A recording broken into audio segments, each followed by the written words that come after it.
আসসালামু আলাইকুম।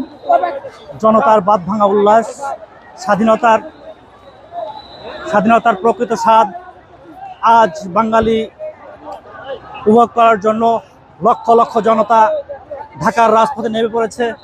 খুনি হাসিনা দেশ ছেড়ে পালিয়েছে। আমরা সবাই আজ স্বাধীনতার এক অপূর্ব স্বাদ গ্রহণ করতে পারবো ইনশাল্লাহ। দেশের স্বাধীনকামী মানুষ আজ জেগে উঠেছে।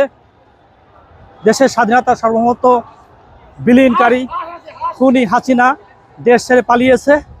আমরা ইনশাল্লাহ প্রকৃত একটি স্বাধীন রাষ্ট্র হিসেবে আজ দীর্ঘ নিঃশ্বাস দিতে পারছি ইনশাল্লাহ।